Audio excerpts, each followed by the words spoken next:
तेलंगाना देखिए न्यूज़ में आप तमाम के खैर मकदम में बढ़ते हैं। खबर की जानिब रच्चाकुंडा पुलिस कमिश्नरेट उद्दूत में कुशेगुड़ा पुलिस स्टेशन पर एंटी करप्शन ब्यूरो की बड़े पैमाने पर की गई रेड। बताया गया कि पुलिस के एहलकारों ने तलब की थी रिश्वत। 3 लाख रुपए का मामला बताया गया जो कि एक लैंड केस में तलब किया गया था। आखिरकार एंटी करप्शन ब्यूरो के अहदेदारान ने पुलिस स्टेशन पर रेड की और खातून को गिरफ्तार करने की इत्तला मौसूल हुई है। इस सिलसिले में अभी भी ACB के सर्च जारी है बताया गया है। अगर अभी तक आपने चैनल को सब्सक्राइब नहीं किया तो फौरी कर लें।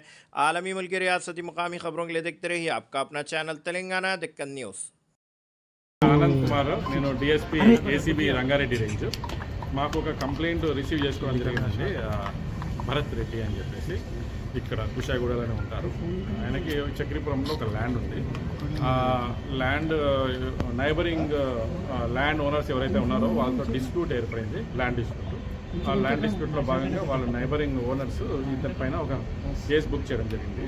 అట్లాగే ఒక DT లోకల్ MRO ఆఫీసు దాంట్లో డిప్యూటీ తహసీల్దార్ కూడా ఒక కేసు రిజిస్టర్ చేయడం జరిగింది. ఈ 2 కేసులు కూడా ఈయన పైన 19th ఏప్రిల్ రోజు రిజిస్టర్ చేయడం జరిగింది. చేసిన తర్వాత ఇతను నా పైన అన్యాయంగా కేసులు పెట్టారు, దాంట్లో నా ఇన్వాల్వ్మెంట్ ఏం లేదు, ఆ ల్యాండ్ నా ఓను, నేను ట్రెస్ పాస్ చేయడం ఏంది ఆ ల్యాండ్ని అని చెప్పేసి ఇతను హైకోర్టుకి అప్రోచ్ అయ్యారు. హైకోర్టుకి అప్రోచ్ అయితే హైకోర్టు దాంట్లో అరెస్ట్ చేయకూడదు, 41 year నోటీసెస్ ఇవ్వండి అని చెప్పేసి హైకోర్టు ఆర్డర్స్ ఇవ్వడం జరిగింది. ఆనరబుల్ హైకోర్టు ఆర్డర్స్ ప్రకారం 41 years CRPC నోటీసు వీళ్ళు ఇవ్వాలి. అయితే దానికి అనుగుణంగా SI గారు ఒక మధ్యవర్తి, ఆయన పేరు ఉపేందర్ అని అనుకుంటారు, ఆయనని ఈయన దగ్గరికి పంపించారంట. సో ఉపేందర్ అని ఇతనికి తెలుసు, ఇక్కడ లోకల్ పర్సన్ అనమాట.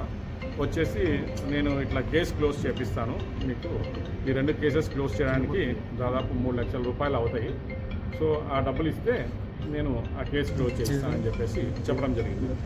సో అతను లేదు నాకు కంపల్సరీగా మీ యొక్క ఆఫీసర్తో మాట్లాడిస్తేనే నాకు కరెక్ట్గా తెలుస్తుంది యాక్చువల్గా ఏంది అని. 3 లక్షల రూపాయలు మీరు అడుగుతున్నారా లేకపోతే ఆఫీసర్ అడుగుతున్నారా అంటే SI గారిని పిలిపించడం జరిగింది. ఆయన ఉపేందర్ బయట కలుస్తారు వీళ్ళు. ఒక ప్రైవేట్ ఆఫీస్లో కూర్చున్నప్పుడు ఈ SI గారు డిమాండ్ చేశారు, 3 lakhs రూపీస్ ఇవ్వండి.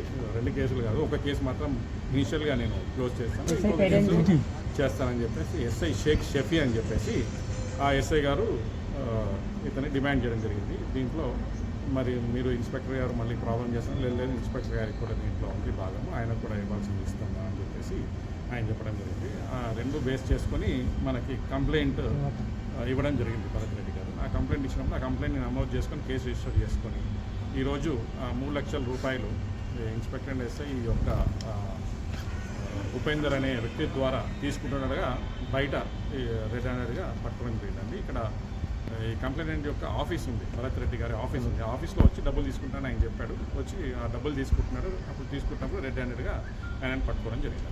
దీంట్లో రెవెన్యూ ఆఫీసర్ ఇన్వాల్వ్మెంట్ ఉందా ఏమన్నా? మాకు ఫిర్యాదు అందింది మాత్రం ఈ పోలీస్ ఆఫీసర్స్ మీదనే అందిందండి. ఆ విధంగానే మేము దర్యాప్తు చేస్తాం. ఎవరు ఆఫీసు? అతను భరత్ రెడ్డి ఆఫీస్ ఇక్కడ ECL చౌరస్తా దగ్గరే ఉందండి. ఇక్కడ ఇక్కడ దగ్గరలో అంటే ఏరియా ఆఫీస్. మొత్తం ఎంత డిమాండ్ చేశారు సార్? 3 lakhs డిమాండ్ చేశాడు. 3 lakhs తగ్గిమంటే అతను 2 కేసులకు గాను 6 లక్షల లేదు, ఒకటే కేసుకి మాత్రం నేను చేస్తాను, ఇంకో కేసు చేయను అని చెప్పాడు సార్. ఇందులో ఇన్వాల్వ్మెంట్ వేరే వాళ్ళు ఉన్నారు సార్? ఇంకా భరత్ రెడ్డి డబ్బులు ఇస్తున్నా కానీ కదా రెడ్ హ్యాండెడ్ ఖచ్చితంగా చర్యలు తీసుకుంటాం. ఇది మాకు వచ్చిన కంప్లైంట్ ఓన్లీ పోలీస్ ఆఫీషియల్స్ పైనే వచ్చిందండి. పోలీస్ ఆఫీషియల్స్ పైనే మేము ఇక్కడ విచారణ చేస్తున్నాము వచ్చిన కంప్లైంట్. నేను ఇప్పుడు మాకు తెలిసిన విచారణ ప్రకారం ఒక sub inspector, private person, inspector ఉన్నారండి. దాని ప్రకారం థ్యాంక్ యూ.